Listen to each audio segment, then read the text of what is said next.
आप सभी का दीक्षांत आईएएस के ऑनलाइन प्लेटफॉर्म पर एनसीईआरटी के इस विशेष सत्र में मैं शंकर झा आप सभी का स्वागत करता हूं। आज हम लोग इसमें 10th और 11th क्लास को 10th और 12th क्लास दोनों को कंबाइंड करके जो इंडस्ट्री का टॉपिक है उसका अध्ययन करने के लिए हम लोग जा रहे हैं।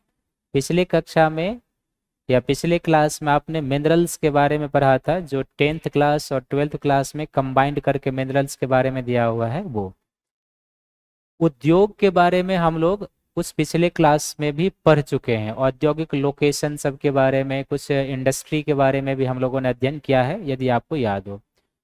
आज थोड़ा सा हम और इस क्लास को ब्रॉडर सेंस पर ले जाएंगे, थोड़ा सा लेवल ऊंचा करेंगे, जो आपके प्रीलिम्स और मेंस दोनों ही दृष्टिकोण से काफ़ी उपयोगी है। तो आइए हम लोग किस किस टॉपिक पर इसमें चर्चा करेंगे वो जान लेते हैं। और दूसरा, आपके प्रश्न पूछने का तरीका क्या होगा आपको पता ही है। अभी 15-20 मिनट हम लोग कंटिन्यू क्लास करेंगे। तो इस टॉपिक में हम लोग क्या क्या जानेंगे। उद्योग क्या है, जो आप पहले भी लगभग जान चुके हैं, फिर से एक बार रिवीजन हो जाएगा। भारतीय अर्थव्यवस्था में विनिर्माण उद्योग का महत्व क्या है, ये एक नया टॉपिक हो जाएगा जिस पर हम लोग पीछे अभी चर्चा नहीं किए हुए हैं।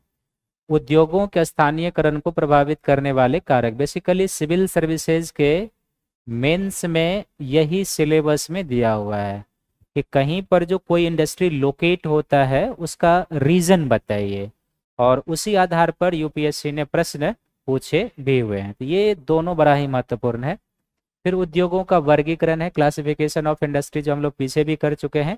आज कुछ और ब्रॉडर सेंस पर क्लासिफिकेशन होगा।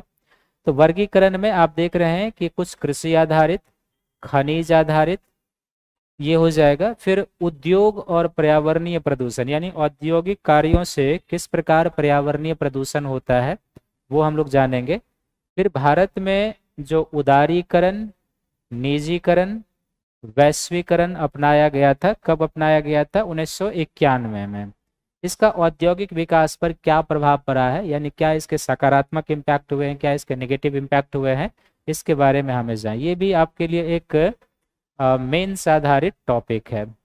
ये भी जो है उद्योग और पर्यावरणीय प्रदूषण, ये भी मेंस आधारित टॉपिक है। और फिर हम लोग कुछ और जो मिसलेनियस टाइप की चीज़ें होंगी उसके बारे में अध्ययन करेंगे। तो आइए सीधे हम आपको लिए चलते हैं लाइव टेलीकास्ट में कि उद्योग क्या है। तो उद्योग जो होता है ये कच्चे माल को मूल्यवान उत्पाद में परिवर्तित करने वाले यूनिट होते हैं। यानी कि एक जो उद्योग होता है वो क्या है, बेसिकली एक प्रकार की आर्थिक इकाई होती है, इकोनॉमिक यूनिट होती है। और ये जो आर्थिक इकाई, इकोनॉमिक यूनिट होती है, इसमें बेसिकली होता क्या है कि जो कच्चे माल हम लगाते हैं उद्योग में, उस कच्चे माल को उद्योग में या तो मशीन के द्वारा या फिर श्रम के द्वारा मूल्यवान उत्पादों में परिवर्तित किया जाता है। उद्योग एक साथ अधिक मात्रा में वस्तु का उत्पादन करने वाला इकाई है। ये मैन्युफैक्चरिंग प्रोसेस में क्या करते हैं, वस्तु की गुणवत्ता को बढ़ा देते हैं। यानी कच्चे माल की तुलना में जो तैयार माल निर्मित होता है उद्योगों में, उसकी क्वालिटी क्या होता है, उद्योग बढ़ा देता है।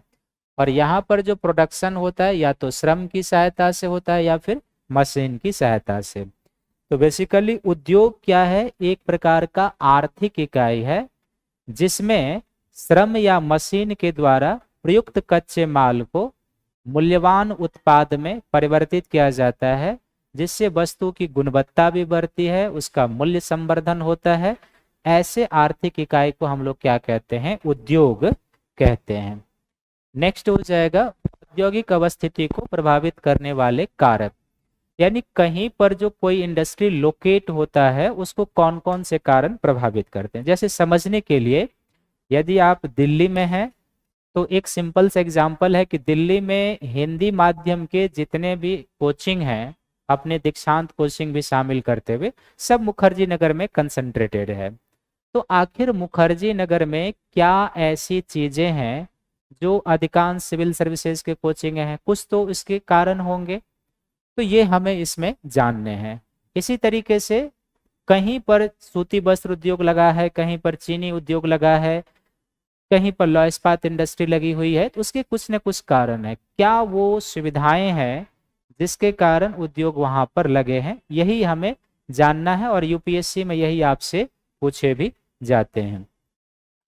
तो सबसे पहले उद्योग की अवस्थिति को प्रभावित करता है उच्चावाचीय प्रतिरूप, अर्थात वह क्षेत्र मैदानी है, पर्वतीय है या पठारी है। नॉर्मली क्या है कि पर्वतीय और पठारी क्षेत्र में उद्योग लगाना काफी कठिन काम है, जलवायु दशा के दृष्टिकोण से भी और भूमि के दृष्टिकोण से। जबकि मैदानी क्षेत्र में क्या है, उद्योग लगाना आसान है, क्योंकि वहां पर परिवहन सभी प्रकार की सुविधाएं विकसित की जा सकती है।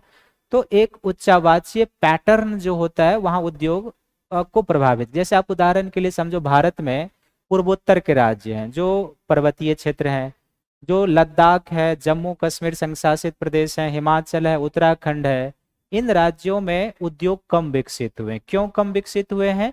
क्योंकि कहीं न कहीं वहाँ का जो रिलीफ कंडीशन है, वहाँ की जो जलवायु दशाएं हैं, वो उद्योग को प्रोत्साहन देने में चुनौती उत्पन्न कर रहे हैं। इसी तरीके से भूमि की उपलब्धता, उच्चावाच के साथ साथ क्या है कि आप कोई भी उद्योग लगाएंगे, इसके लिए सबसे पहली प्राथमिक शर्त क्या है कि लैंड होना चाहिए, भूमि होनी चाहिए, और वो भूमि भी कैसी होनी चाहिए, समतल होनी चाहिए, तभी आप कर पाएंगे। इसी तरीके से जल की उपलब्धता होनी चाहिए। जल की उपलब्धता क्यों? क्योंकि पेयजल के लिए जल होना चाहिए, श्रमिक जो वहां पर काम करेगा, जो मैनेजमेंट जो प्रबंधकर्ता उद्योग का होगा वो। और कई सारे ऐसे उद्योग हैं जिनको जल की जरूरत पड़ती है, जैसे सीमेंट उद्योग है, लौह इस्पात उद्योग है, कोयला उद्योग है, जल विद्युत उत्पादन करने वाले उद्योग हैं। ऐसे उद्योग बिना जल के नहीं चलते। तो जल की सुविधा होनी चाहिए। और जल क्या होता है, ना केवल पेयजल फैसिलिटी देता है, उद्योगों के लिए जल देता है, बल्कि ये परिवहन की सुविधाएं भी प्रदान करते हैं। यदि नदी है तो आयात निर्यात में भी आसानी होती है। तो ऐसे क्षेत्र में उद्योग लगाना क्या होता है, आसान। फिर अनुकूल तापीय दशा होनी चाहिए, यानी कि एक्सट्रीम टाइप का क्लाइमेट नहीं होना चाहिए।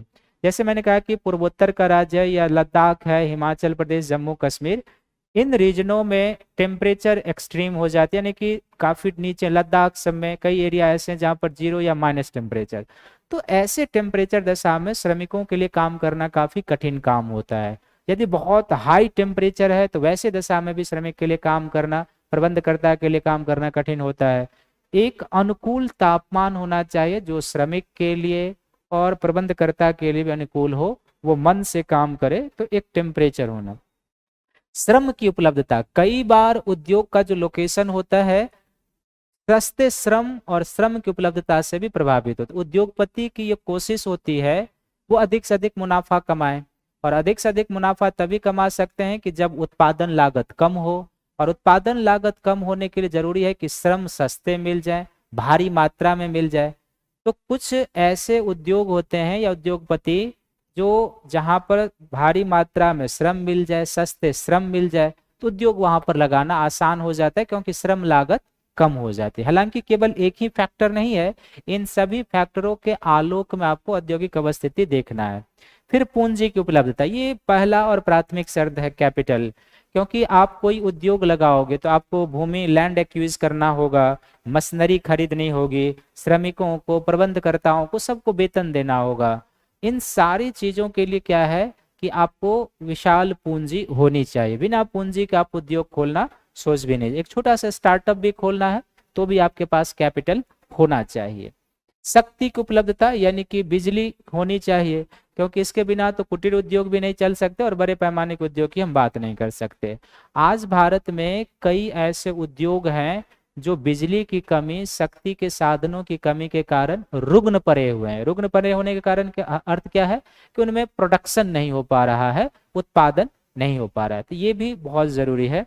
फिर परिवहन के साधन, ये नेसेसरी है कि जहां पर उद्योग लगाया जा रहा है वहां पर जो उत्पादन होगा तो वहां तक कच्चे माल को पहुंचाने के लिए, और उद्योग में जो माल तैयार होगा उसको बाजार केंद्र तक पहुंचाने के लिए वेल कनेक्टिविटी होना जरूरी है। ये कनेक्टिविटी रोड ट्रांसपोर्ट होनी चाहिए, रेल परिवहन होना चाहिए, वायु परिवहन होना चाहिए, इनलैंड परिवहन की फैसिलिटी है जिसको आंतरिक जलमार्ग कहते हैं वो। तो जितनी ही परिवहन की फैसिलिटी होगी उतनी ही जल्दी उद्योग को कच्चे माल की आपूर्ति होगी और उतने ही जल्दी बाजार में वस्तु और सेवाओं की आपूर्ति हो जाएगी। तो ट्रांसपोर्ट फैसिलिटी जरूरी है। फिर है कच्चे माल की प्रकृति और उपलब्धता। ये क्या हो गया, जरा इसको देखिए एक बार। कच्चे माल की प्रकृति और उपलब्धता। तो कच्चे माल की जो प्रकृति होती है ना और उपलब्धता, ये भी बाजार उद्योग के लोकेशन को प्रभावित करते हैं। कच्चे माल की प्रकृति के आधार पर उद्योग दो प्रकार के होते हैं। एक होता है जिसको हम लोग कहते हैं शुद्ध कच्चा माल, प्योर रॉ एंड मटेरियल, और दूसरा होता है अशुद्ध कच्चा माल, इम्प्योर रॉ एंड मटेरियल। इस पर हमने पिछले क्लास में चर्चा किया है। शुद्ध कच्चा माल क्या होता है, अशुद्ध कच्चा माल क्या होता है, और ये कैसे उद्योग को लोकेशन को प्रभावित करते हैं और किस कैटेगरी के उद्योग इसमें आते हैं, ये आप जानते हैं। बाजार की निकटता, अगर बाजार की निकटता है तो फिर क्या होगा, बाजार की निकटता से वस्तु और सेवा जो उद्योग उत्पादित करेगा वो जल्दी बाजार में जाएगा, परिवहन लागत कम होगी तो उद्योग की बचत अधिक होती है, तो वहां पर औद्योगिक लोकेशन आसान हो जाता है। फिर बाजार का स्वरूप और मांग, केवल बाजार होना ही जरूरी नहीं है, बल्कि बाजार किस नेचर का है और उस बाजार में डिमांड किस वस्तु की है, ये बहुत जरूरी है। क्योंकि आजकल डिमांड बहुत प्रभावित कर रहा है उद्योग को। जैसे अभी ग्रीष्म ऋतु है, देखोगे कि आप आइसक्रीम की बहुत डिमांड होती है। आप भी निकलते होगे अपने दोस्तों के साथ, रात में 10 बजे खाना खाने के बाद भी मेट्रोपॉलिटन सिटी में पति पत्नी बच्चे निकलते हैं और आइसक्रीम खाते हैं। तो ये मांग आधारित उद्योग, अभी इसकी काफी मांग है, शीत ऋतु में इसकी मांग कम हो जाती है। तो बाजार का जो नेचर है, जो मांग है, ये भी बहुत मायने रखता है। फिर है बैंकिंग और बीमा की सुविधा। देखो उद्योगपति को भी लोन की जरूरत होती है भाई। कोई उद्योगपति वहां पर उद्योग लगाएगा तो लैंड एक्यूज करने के लिए, मशीनरी खरीदने के लिए, श्रमिकों को वेतन देने के लिए उसको भी पूंजी की जरूरत होती है। तो ऐसे जगहों पर वो उद्योग लगाना चाहेगा जहां बैंकिंग, बीमा और अन्य वित्तीय संस्था उपलब्ध हो। अब मान लो उद्योग लगाना है दिल्ली में और बैंक बीमा चीज के लिए यदि उसको मुंबई जाना पड़े तो क्यों नहीं उद्योगपति मुंबई में उद्योग लगा लेगा, क्यों दिल्ली में लगाना चाहेगा। तो बैंक, बीमा, अन्य वित्तीय संस्थान की सुविधा होनी चाहिए। फिर वित्तीय सलाहकार, ये एडवाइजर होना चाहिए। उद्योगपति खोजते रहते हैं कि कितना पैसा निवेश करें तो हमारा उद्योग लग जाए और उससे हम कितने आउटपुट की प्राप्ति कर सकते हैं, तो एक वित्तीय सलाहकार होना जरूरी है। समूहन प्रभाव होता है, एग्लोमरेशन प्रभाव, ऐसा कोई क्षेत्र जहां पर एक साथ तमाम सुविधाएं उपलब्ध हो। जैसे मैंने कहा कि मुखर्जी नगर में कोचिंग का हब है। क्यों हब है भाई, तो यहाँ पर तमाम सुविधाएं उपलब्ध है, इंफ्रास्ट्रक्चर है, स्पेस है, बच्चे आ जाते हैं, टीचर की उपलब्धता है, सब कुछ है। तो यहाँ पर कोचिंग खोलना आसान है, बच्चे भी आ जाते हैं। तो समूहन प्रभाव का अर्थ होता है एक ऐसा प्रॉपर स्पेस जहां पर विद्युत की सुविधा है, परिवहन की सुविधा है, बाजार की निकटता है, आर्थिक गतिविधियों का केंद्र है, वो समूहन प्रभाव कहलाता है। तो वहां उद्योग शिफ्ट होता है। इंडस्ट्रियल जड़त्व, औद्योगिक जड़त्व का अर्थ है ऐसा कोई भी क्षेत्र जो बहुत लंबे समय से इकोनॉमिक गतिविधियों का हब रहा हो, उसको हम क्या कहते हैं, औद्योगिक जड़त्व। या बहुत पहले से औद्योगिकरण का वहां पर इतिहास है, जैसे मुंबई है, कोलकाता है, इसको औद्योगिक जड़त्व प्राप्त है क्योंकि यहाँ पर स्वतंत्रता के समय से ही इंडस्ट्री का विकास हो रहा है। यहाँ पर अंग्रेजों के समय से आर्थिक गतिविधियों का ये कंसंट्रेशन रहा है। ये भारत का आर्थिक राजधानी है मुंबई, और कई सारे उद्योगपतियों, टाटा, बिरला, रिलायंस, सभी का वहां पर क्या है, इंडस्ट्रियल हाउस है। तो ऐसे हाउस में इंडस्ट्री लगाना क्या होता है, आसान होता है। फिर है सरकार की नीति। सरकार की नीति भी उद्योग को प्रभावित करती है। अगर सरकार की पॉलिसी निवेश आकर्षित करने वाली है, स्टार्टअप को प्रोत्साहन देने वाली है, बाजार खुला हुआ है, श्रम कानून कठोर नहीं है, पर्यावरणीय कानून कठोर नहीं है, तो फिर वहां पर क्या होता है, निवेश आते हैं और उद्योग लगाना आसान हो जाता है। तो जो विदेशी निवेशक कहीं पर जाते हैं वो तमाम चीजों को देखते हैं, वहां पर कानून व्यवस्था कैसी है, उद्योग लगाने के लिए क्या सरकार के द्वारा सुविधाएं हैं, सारी चीजों को देखते हैं और तब वो अपना पैसा इन्वेस्ट करने के लिए जाते हैं। तो सरकार की जो पॉलिसी होती है ये बहुत मायने रखता है कि वो किस तरीके से इंडस्ट्री को प्रमोट करने के लिए तैयार है। फिर जनता की मांग और अभिरुचि भी उद्योग को प्रभावित करता है। जैसे अभी आप देखो कि हम पहले, आज से 5-7 साल पहले क्या था, कुछ भी चीज खरीदना होता था 5 साल पहले, तो हम रिटेल मार्केट में जाते थे और वहां पर खरीदते थे, मोबाइल, जूता, चप्पल, सब कुछ।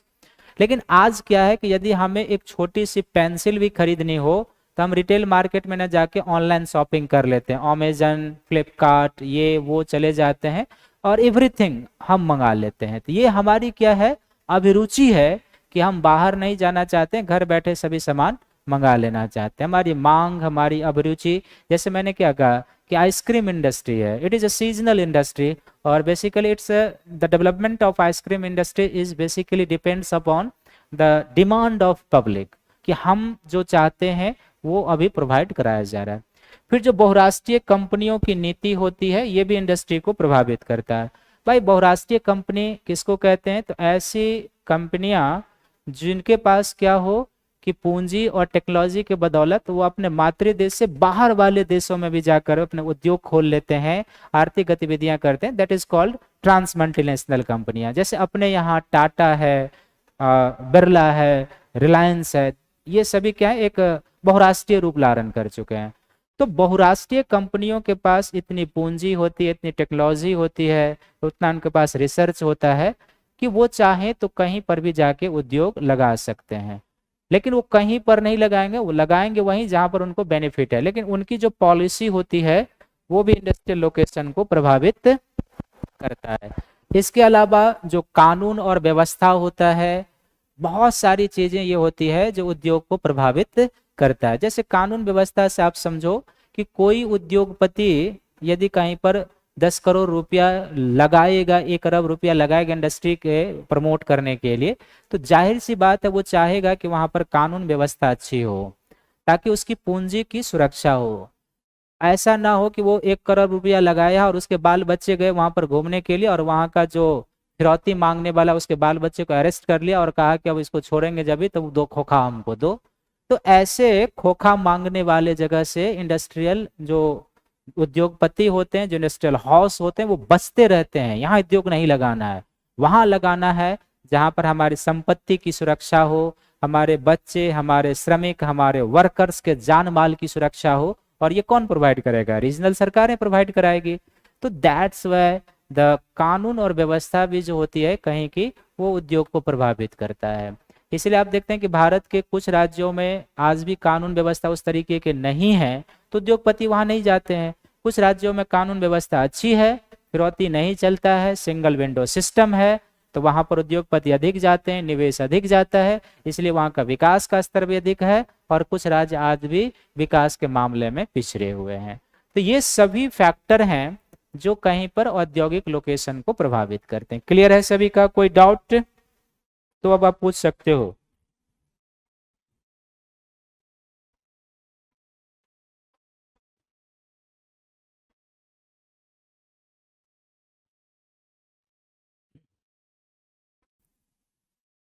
तो उद्योग बाजार संबंध क्या है वो आपको यहाँ पर ध्यान से देखना है। यानी कि उद्योग बाजार संबंध में क्या हम निवेश करते हैं, किसमें, कच्चा माल, श्रम, पूंजी, अवसंरचनात्मक सुविधा, परिवहन के साधन, फिर कारखाना, उद्योग लगेगा, माल तैयार होगा, फिर भी परिवहन के साधन होने चाहिए, तब वो बाजार जाएगा।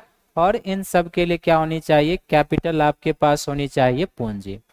उद्योग की आदर्श अवस्थिति कहाँ पर होती है, सभी कारण तो आपने जान ही लिए हैं, लेकिन उसके बावजूद भी क्या है कि उद्योग का लोकेशन कहाँ होगा, उस स्थान पर कच्चा माल प्राप्त करने की लागत, यानी जहां पर आप उद्योग लगा रहे हैं वो क्या है, तो वहां से जहां पर आप उद्योग लगा रहे हैं वहां से कच्चे माल जो हैं उसके बीच जो है, उसके बीच कच्चे माल की लागत कितनी है, फिर उत्पादन के वितरण की लागत कितनी है, उस स्थान पर उत्पादन की लागत कितनी है, और उस स्थान पर उद्योग का स्थापना का निर्णय।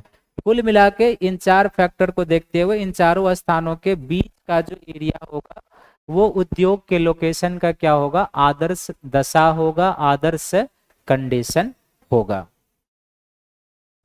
अब है उद्योगों का वर्गीकरण, क्लासिफिकेशन ऑफ इंडस्ट्री। तो उद्योगों का जो वर्गीकरण होता है, एक होता है कच्चे माल के स्रोत के आधार पर, यानी कि वैसे उद्योग जिनके लिए कच्चे माल कृषि से या कहाँ से प्राप्त होते हैं।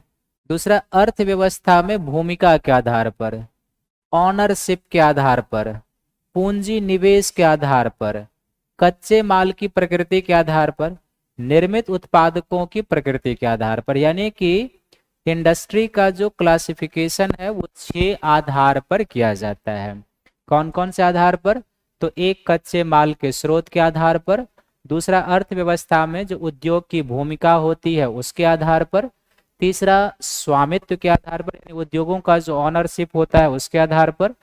चौथा, पूंजी निवेश जो किए जाते हैं मैन्युफैक्चरिंग सेक्टर में और सेवा सेक्टर। अभी तो आप यदि बहुत अच्छे से पढ़े होंगे तो आपको पढ़ा होगा कि जो विनिर्माण उद्योग होता है उसमें किस में कितने निवेश की अनुमति है या कितना निवेश का, और सर्विस सेक्टर में।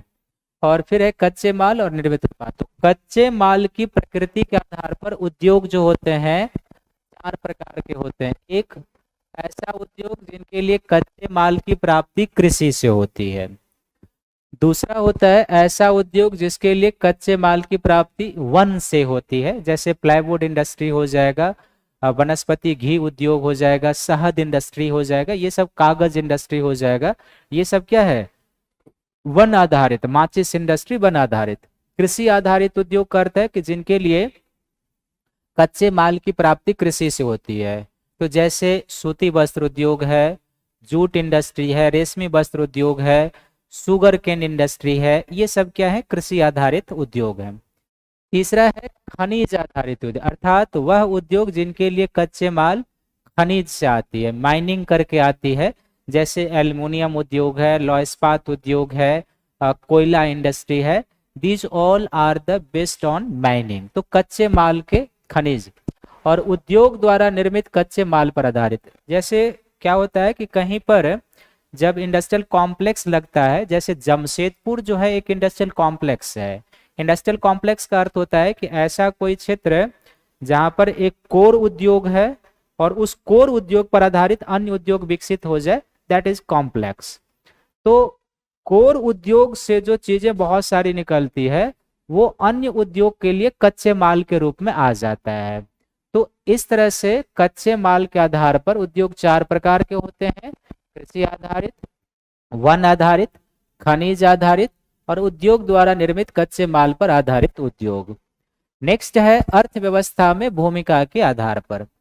तो अर्थव्यवस्था में भूमिका के आधार पर उद्योग 2 प्रकार के होते हैं। एक, आधारभूत उद्योग, इसको ही इंग्लिश में हम लोग कहते हैं कोर सेक्टर इंडस्ट्री। यूपीएससी में ये प्रश्न आया हुआ है। और दूसरा भूमिका के आधार पर होता है उपभोक्ता उद्योग, कंज्यूमर इंडस्ट्री कहते हैं। तो कोर सेक्टर इंडस्ट्री में भारत में 8 उद्योग को शामिल किया गया। और कोर सेक्टर इंडस्ट्री का अर्थ होता है वह उद्योग जो अर्थव्यवस्था में प्रणोदी भूमिका निभाए, प्रोपोलेंट की भूमिका निभाए। प्रोपोलेंट की भूमिका का अर्थ होता है कि जैसे जो विमान होते हैं, स्पेस क्राफ्ट होते हैं, उसमें प्रणोदक यूज किया जाता है। और वो प्रोपोलेंट क्या करता है? बहुत तेजी से एनर्जी देता है, जलने के बाद बहुत तेजी से एनर्जी देता है, जिससे वो जो रॉकेट होता है अपने कक्षा में स्थापित हो जाता है।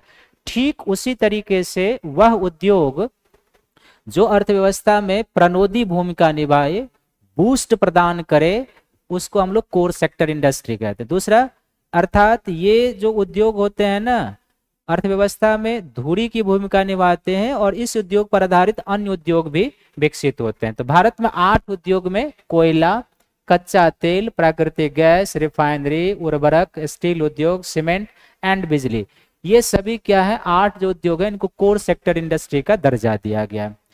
वर्ष 2018 में बीके सारस्वत, ये याद रखेंगे, ने एल्युमिनियम उद्योग को 9वें उद्योग के रूप में दर्जा दिए जाने पर विचार करने को कहा है। सारस्वत नीति आयोग के भी सदस्य रहे हैं। यानी कि अभी जो 8 कोर सेक्टर इंडस्ट्री है, तो 9वां एक एल्युमिनियम उद्योग को भी कोर सेक्टर इंडस्ट्री के रूप में दर्जा दिए जाने का जो है सो किसने सुझाव दिया है? वीके सारस्वत समिति ने 2018 में।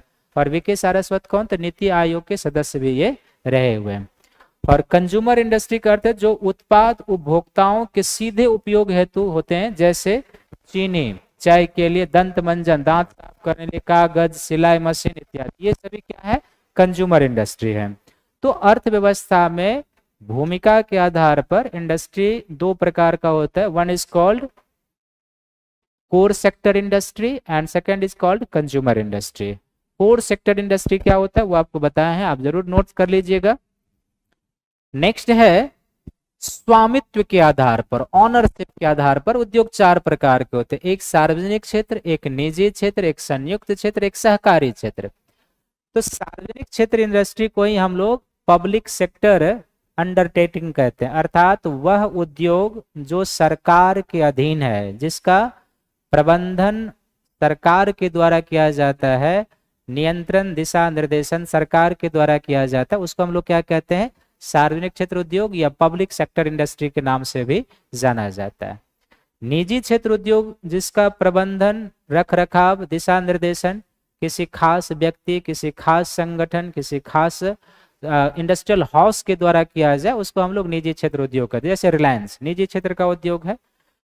संयुक्त क्षेत्र उद्योग होता है कि जहां पर उत्पादन और प्रबंधन में निजी क्षेत्र और सरकार दोनों की भूमिका होती है, वो संयुक्त क्षेत्र इंडस्ट्री है। यानी कि कुछ सरकार भी उसमें निर्णय लेते हैं, मैनेजमेंट करने में भी, निर्णय लेने में भी, और कुछ जो पब्लिक निजी क्षेत्र है वो भी।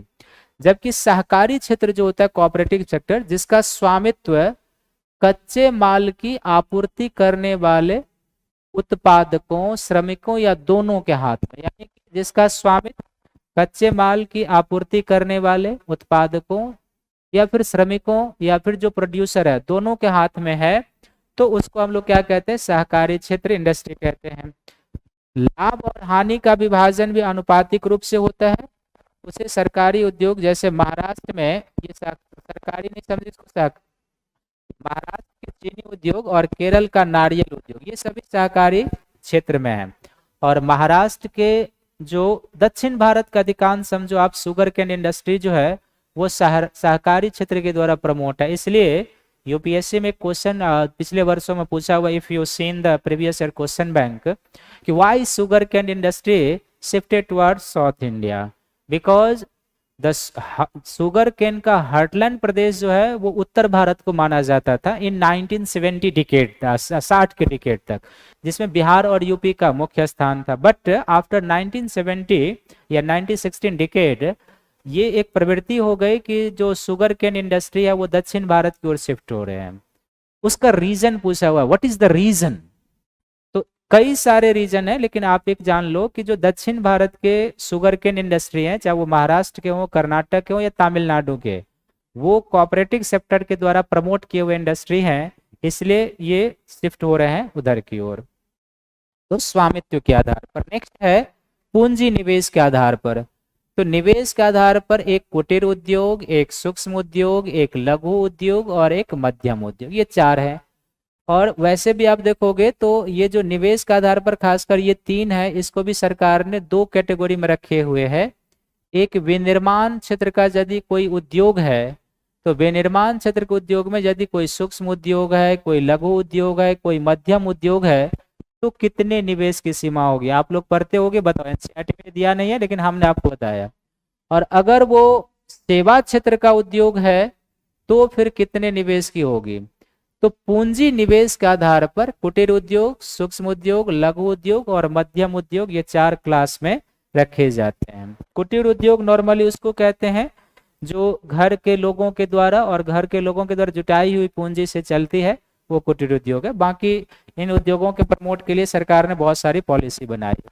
कच्चे माल की प्रकृति के आधार पर, नेचर, एक है भार ह्रास वाले उद्योग और एक है भार वृद्धि वाले। भार ह्रास वाले उद्योग जो होते हैं ना, ये अशुद्ध कच्चे माल पर आधारित होते हैं। सेम चीज है ये। भार ह्रास वाले किस पर होते हैं? अशुद्ध कच्चे माल पर।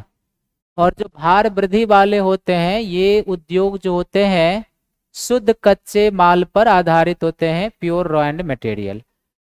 तो अशुद्ध कच्चे माल और भार ह्रास वाले का अर्थ है कि अशुद्ध कच्चा माल वह होता है जिसका वजन मैन्युफैक्चरिंग प्रोसेस के दौरान कम हो जाता है, वो भार ह्रास वाले इंडस्ट्री कहलाते हैं। जैसे सपोज दैट कि आपने 5 टन कच्चा माल लगाया और 1 टन तैयार माल प्राप्त हुआ, तो ये भार ह्रास वाले इंडस्ट्री है और अशुद्ध कच्चे माल पर आधारित उद्योग है।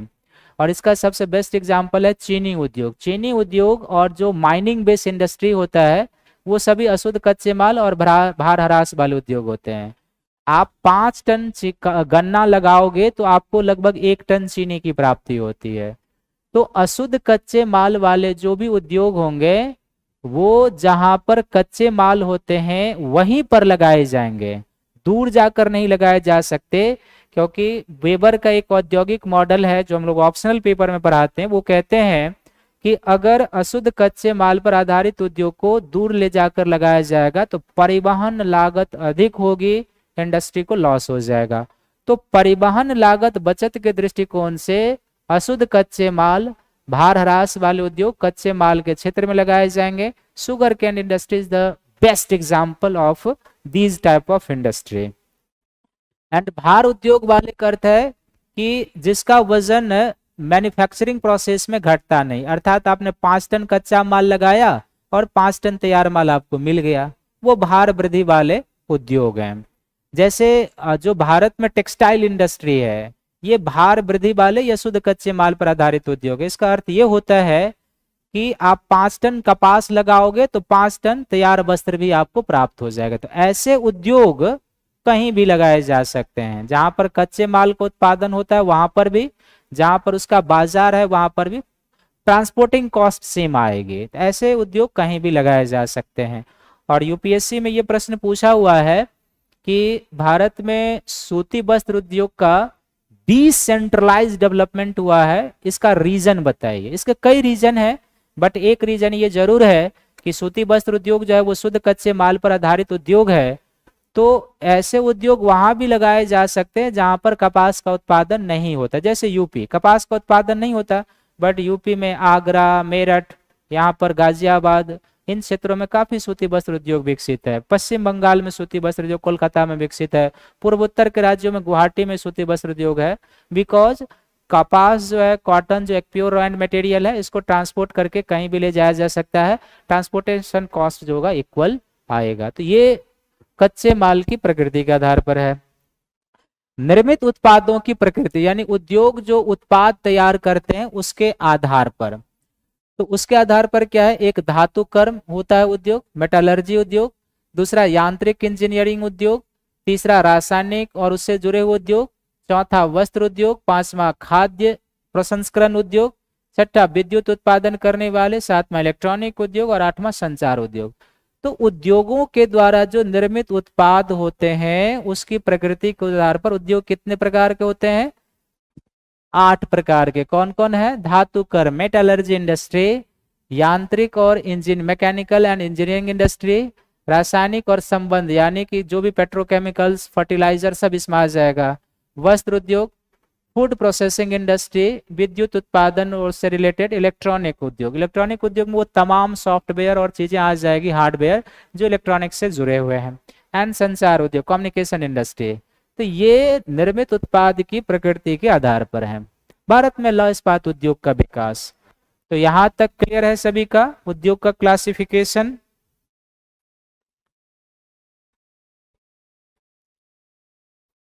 मैंने क्लास के शुरू में ही बताया था कि आज का क्लास बहुत दमदार हाई स्तर पर ले जाएंगे और मेंस के दृष्टिकोण से बड़ा ही यूजफुल है। तो यहाँ तक सभी का क्लियर है, कोई डॉट तो आप पूछ सकते हो। क्लियर है सभी का, कोई डॉट? तो नेक्स्ट हो जाएगा भारत में लौह इस्पात उद्योग। तो एक पिछला क्लास जो इंडस्ट्री पर हुआ था उसमें हमने आपको इंडस्ट्रियल लोकेशन में जमशेदपुर टिस्को में जो विकास हुआ है Tata iron and steel company का, उसके बारे में मैंने आपको बताया था। तो आज थोड़ा सा आप लौह इस्पात उद्योग के इतिहास को जान लीजिए और उसके बाद तो सबसे पहले इस्पात इंडस्ट्री के लिए किस किस कच्चे माल की जरूरत होती है वो आपको थोड़ा सा ध्यान में रखना होगा, क्योंकि यदि आप कच्चा माल को जानेंगे तो फिर क्या होगा कि आप ये तय कर पाएंगे कि कहाँ पर ये इंडस्ट्री लगना चाहिए। तो इसके लिए जो कच्चा माल है, सबसे पहले कोकिंग कोल होना चाहिए, और भारत में कोकिंग कोल की कमी है, हम कोकिंग कोल का आयात करते हैं। दूसरा, इसके लिए चूना पत्थर होना चाहिए। तीसरा, इसके लिए डोलोमाइट होना चाहिए या डोलेमाइट कच्चे माल के रूप में। तो कोकिंग कोल, चूना पत्थर, डोलेमाइट, मैग्नीज, लौह अयस्क, मैग्नीज और लौह अयस्क तो होना ही चाहिए। और साथ ही साथ अग्निशह मृत्तिका, अग्निशह मृत्तिका ये धमन भट्टी बनाने के लिए मृत्तिका ये है। तो ये जो है लौह इस्पात उद्योग का कच्चा माल है। अब देखो, कोकिंग कोल जो है इसका कच्चा माल, ये भी खनन से आपको मिलेगा, चूना पत्थर भी खनन से मिलेगा, डोलेमाइट भी खनन, मैग्नीज भी खनन, लौह अयस्क भी खनन, अग्निशह मृत्तिका, यानी कि पूरी तरीके से ये माइनिंग बेस इंडस्ट्री है। और माइनिंग बेस इंडस्ट्री है तो इसका अर्थ है अशुद्ध कच्चे माल पर आधारित उद्योग है। और अशुद्ध कच्चे माल पर आधारित उद्योग है तो कहाँ लोकेट होगा? ये आपको मेनली कच्चे माल, हालांकि अब ट्रेंड चेंज हो रहे हैं, बहुत सारी चीजें हैं। तो स्वतंत्रता के पूर्व, यानी कि हमने डिमार्केशन कर लिया है 1947 से पहले और 1947 के बाद। तो स्वतंत्रता के पूर्व भारत में सबसे पहला जो लौह इस्पात उद्योग लगा था वो कुल्टी में लगाया गया था, 1870 या कुछ ऐसे, आप देख लेना एक बार वर्ष, कुल्टी में लगा था। लेकिन ये बहुत सफल नहीं हो पाया था। इसके बाद जो है सो भारत में जो उद्योग लगा स्वतंत्रता के पहले, ये 1907 में लगा जमशेदपुर में। 1907 में लगा कहाँ पर? जमशेदपुर में। और जमशेदपुर में जो 1907 में लगा, किसके द्वारा लगाया गया? निजी क्षेत्र के औद्योगिक घराना टाटा के द्वारा लगाया गया। 1907 में ये लगा जमशेदपुर में। 1909 से यहाँ पर जो है कच्चा लोहा, और 1911 से यहाँ पर तैयार इस्पात होना शुरू हुआ। आज भी जो जमशेदपुर है टिस्को यहाँ पर स्थापित है, ये निजी क्षेत्र का एकमात्र लौह इस्पात उद्योग है। इसके बाद जो है सो 1923 में जो है कर्नाटक में Bhadravati iron and steel company की स्थापना की गई थी। Bhadravati iron and steel company की स्थापना। तो 1870 के दशक में कुल्टी, 1907 में जमशेदपुर स्वतंत्रता के पूर्व, 1923 में Bhadravati iron and steel company, फिर 1930 के दशक में जो है सो बर्नपुर में इंडस्ट्री, पश्चिम बंगाल में ही है बर्नपुर, वहां पर लगाया गया। तो ये सभी क्या है? स्वतंत्रता के पूर्व। स्वतंत्रता के बाद जो इंडस्ट्री लगाए गए, तो स्वतंत्रता के बाद लौह इस्पात उद्योग को सबसे प्रमोट कब मिला? तो द्वितीय योजना में। आपको पता ही होगा कि जो द्वितीय योजना है, सेकेंड फिफ्थ ईयर प्लान, ये कब से कब तक है? तो सेकेंड फिफ्थ ईयर प्लान जो है 1955-56 से लेके 1961 तक है। इसमें बेसिकली क्या था कि द्वितीय पंचवर्षीय योजना में भारी उद्योग को प्रमोट किया गया था। और भारी उद्योग को प्रमोट करने के बाद जो है इस समय देश में 3 एकीकृत इस्पात संयंत्र लगाए गए थे द्वितीय पंचवर्षीय योजना में, यानी कि 1955-56 से 1961-62 के बीच में। इसमें एक इस्पात संयंत्र लगाया गया था, कहाँ पर? उड़ीसा के राउरकेला में। उड़ीसा के राउरकेला में लगाया गया था। इसको हम लोग कहते हैं राउरकेला इस्पात संयंत्र। और राउरकेला इस्पात संयंत्र जो है किसके सहयोग से लगाया गया था? तो ये जर्मनी के सहयोग से लगाया गया था। दूसरा जो इस्पात संयंत्र इस योजना में लगाया गया था वो कौन सा था? तो वो था आपका राउरकेला भिलाई। भिलाई कहाँ पर है? छत्तीसगढ़ में है। भिलाई इस्पात संयंत्र लगाया गया था छत्तीसगढ़ में, भिलाई इस्पात संयंत्र। और जो भिलाई इस्पात संयंत्र लगाया गया था ये किसके सहयोग से लगाया गया था? तो यूएसआर के सहायता से, यानी कि रूस के सहायता से। और तीसरा संयंत्र जो लगाया गया था वो दुर्गापुर था। एक बार इसको क्रॉस चेक कर लेना। दुर्गापुर कहाँ पर है? वेस्ट बंगाल में। और ये किसके सहयोग से लगाया गया था?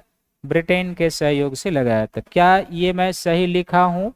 कोई कमेंट करके बताएगा। तो 3 एकीकृत स्टील प्लांट लगाए गए थे, विदेशों के सहयोग से लगाए गए थे। एक जर्मनी में जर्मनी के सहयोग से राउरकेला स्टील प्लांट आज भी है ये। रूस के सहयोग से भिलाई स्टील प्लांट और ब्रिटेन के सहयोग से दुर्गापुर स्टील प्लांट लगाए गए थे। राउरकेला उड़ीसा में, भिलाई छत्तीसगढ़ में और दुर्गापुर जो है वो वेस्ट बंगाल में अवस्थित है। क्लियर है सभी का? ये द्वितीय पंचवर्षीय योजना, यहाँ तक क्लियर है सभी का?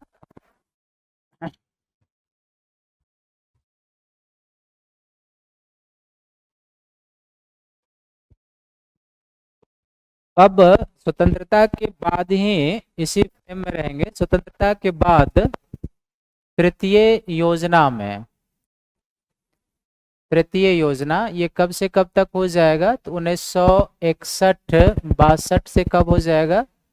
65-66 के बीच हो जाएगा ये तृतीय योजना।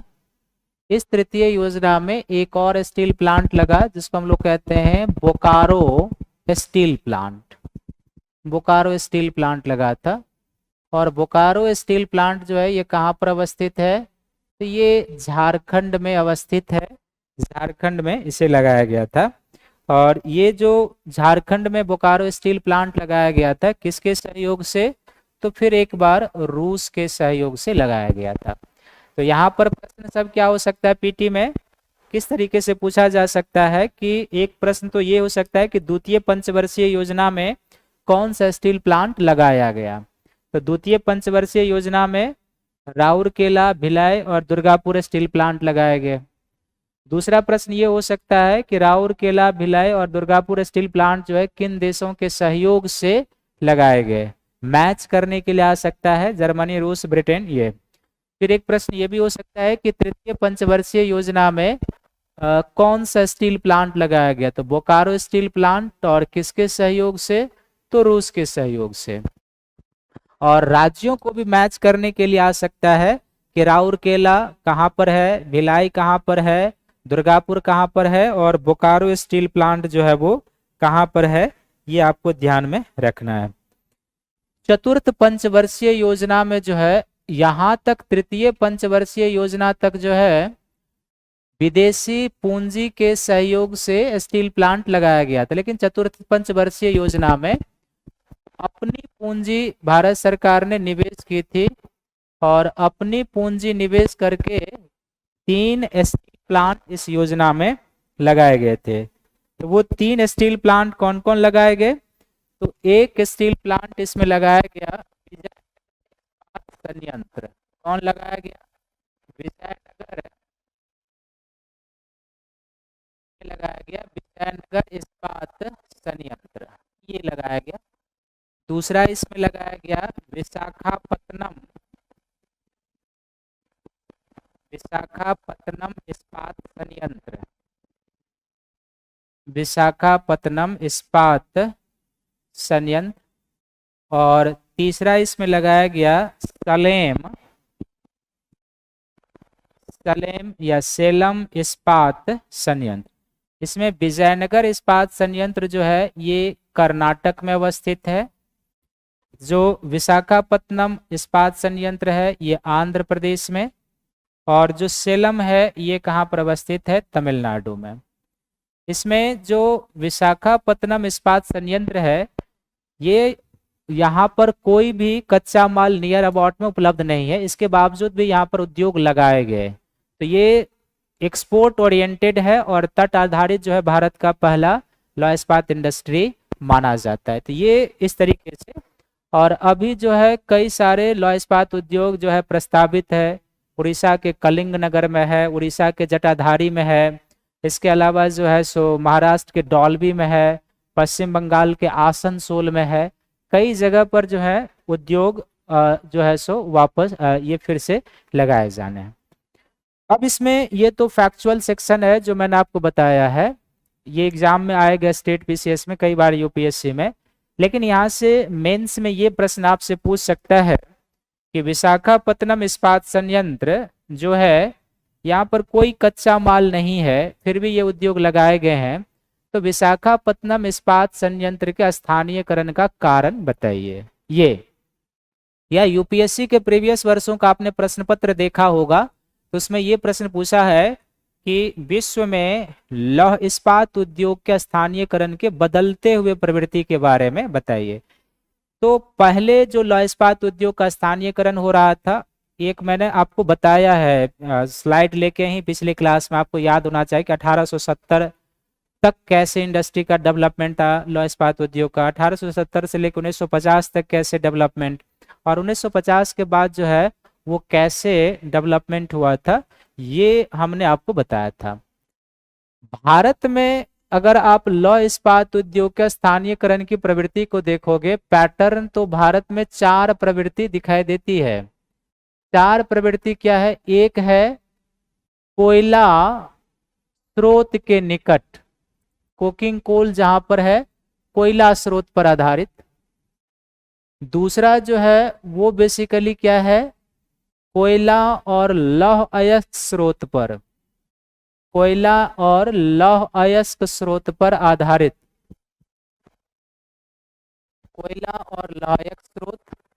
और तीसरा हो जाएगा परिवहन सुविधा, परिवहन सुविधा, परिवहन फैसिलिटी। और चौथा हो जाएगा तट आधारित। ये है भारत में लौह इस्पात उद्योग की प्रवृत्ति स्थानीयकरण की, ठीक है। कोयला स्रोत के आधार पर आप देखोगे तो भारत में जैसे दुर्गापुर इस्पात संयंत्र है, हालांकि उसको डीवीसी से भी ऊर्जा मिलती है, वो हो जाएगा। फिर इसके अलावा और जो भिलाई इस्पात संयंत्र है वो हो जाएगा। कोयला और लौह अयस्क पर यदि आप देखोगे तो जो जमशेदपुर है, उसके अलावा जो भिलाई जो राउरकेला है, ये इसके 2 बेस्ट एग्जाम्पल। हालांकि सभी उद्योगों के लिए जरूरत है, ये बेस्ट। परिवहन की सुविधा के आधार पर देखोगे तो बोकारो लॉ इंडस्ट्री जो है इसका बेस्ट एग्जाम्पल है।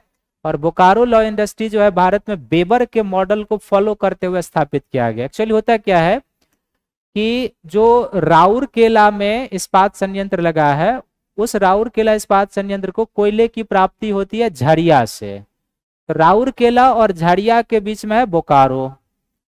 तो जो ट्रेन राउरकेला के लिए कोयला लाती है झरिया से राउरकेला के लिए, वही ट्रेन रिटर्निंग में क्या होता है, उड़ीसा से लौह अयस्क ले लेता है और जाते समय मार्ग में बोकारो को लौह अयस्क ड्रॉप करते हुए आगे जाकर फिर झरिया, वहां से कोयला लिया और फिर आगे राउरकेला। तो परिवहन लागत बचत के कॉन्सेप्ट पर बेबर के औद्योगिक मॉडल पर आधारित है Bokaro steel plant. And coastline आधारित इस्पात संयंत्र जो है कौन है, विशाखापत्तनम।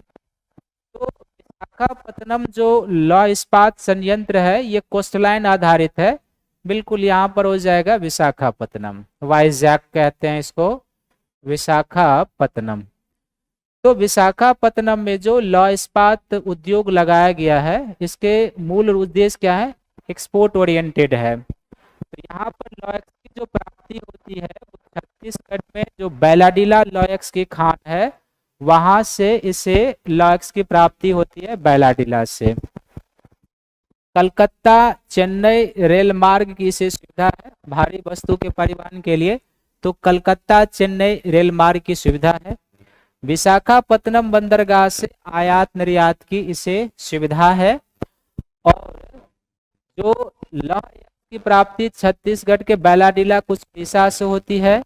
और फिर जो कोयले की प्राप्ति होती है वो जो कलकत्ता आसनसोल, कलकत्ता और चेन्नई रेल मार्ग है, तो उड़ीसा और कलकत्ता के रानीगंज सबके क्षेत्र से कोयला लेते हुए यहाँ पर आ जाते हैं। और बेसिकली ये दक्षिण पूर्व एशियाई देशों को इस्पात निर्यात करने के उद्योग से स्थापित किए गए हैं।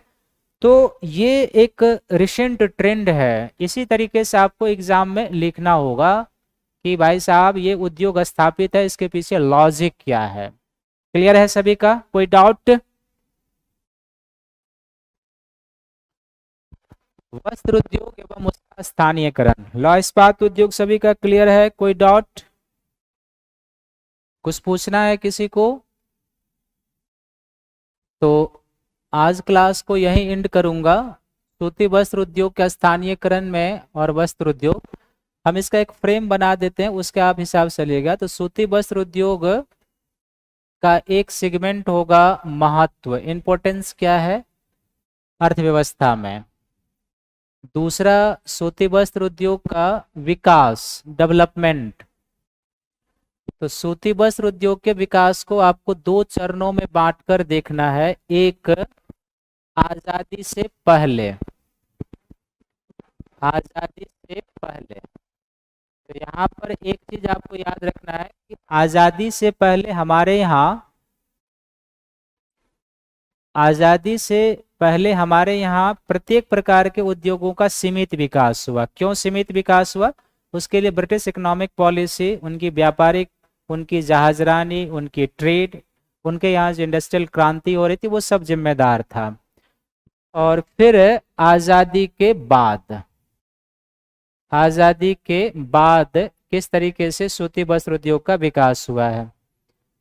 फिर सूती वस्त्र उद्योग का जो है सो विकेंद्रित विकास का कारण, विकेंद्रित विकास के कारण। तो सूती वस्त्र उद्योग का जो विकेंद्रित विकास हुआ है यही सिविल सर्विसेज में आया हुआ है। फिर सूती वस्त्र उद्योग की जो समस्याएं हैं वो, और कुछ राज्यों में जो सूती वस्त्र उद्योग का मुख्य रूप से विकास हुआ है ये आपको बताना है। तो सूती वस्त्र उद्योग के विकेंद्रित विकास का जो एक कारण है कि सूती वस्त्र जिस कच्चे माल पर आधारित है वो क्या है? शुद्ध कच्चा माल है। और शुद्ध कच्चे माल पर आधारित उद्योग कहाँ लगेंगे, कैसे लगेंगे, ये आप जान चुके हैं। दूसरा क्या है कि परिवहन की सुविधा जो विकसित है वो। तीसरा क्या है कि जो कृत्रिम आर्द्रता अब की जा सकती है, कृत्रिम आर्द्रता, क्योंकि सूत का धागा जो है ना नमी वाले क्षेत्रों में मजबूत बनता है, इसलिए आप देखेंगे कि समुद्र तटीय राज्यों में सूती वस्त्र उद्योग गुजरात, महाराष्ट्र, तमिलनाडु में अधिक विकसित है। तो अब कृत्रिम आर्द्रता की जा सकती है कहीं पर भी, इसलिए कहीं पर भी ये उद्योग विकसित हो सकता है। चौथा क्या है, सबसे बड़ी बात है कि भारत की जो जलवायु है वो सूती वस्त्र उद्योग के विकास के लिए बहुत जिम्मेदार है। पांचवा जो मांग है वो, इन्हीं 5 पॉइंट के संदर्भ में आपको सूती वस्त्र उद्योग के विकेंद्रित विकास को समझ। जलवायु क्या है, हमारे यहाँ उष्ण और उपोष्ण कटिबंधीय जलवायु है। वैसे भी आप देखते हैं कि दक्षिण भारत के लोगों को ऊनी वस्त्र की जरूरत नहीं है, सूती वस्त्र गर्मी में आरामदायक होता है, सालों भर वो पहनते हैं। उत्तर भारत के लोगों को भी क्या है कि सूती वस्त्र 10 महीने तक चाहिए, केवल 2 महीना दिसंबर जनवरी में कुछ ठंडे होते जब उनको ऊनी वस्त्र, फिर भी अंदर में सूती वस्त्र चाहिए। तो पूरी भारत की जो पॉपुलेशन है बहुत बड़ा डिमांड है, इसलिए डिसेंट्रलाइज विकास हुआ है। और जो फैक्टर है आपको बताना है। तो आज यहीं पर क्लास ड्रॉप करूंगा, कल आप लोगों से मुलाकात होगी। तब तक के लिए सभी को थैंक्स है, धन्यवाद है और गुड नाइट भी है। मिलेंगे कल हम लोग।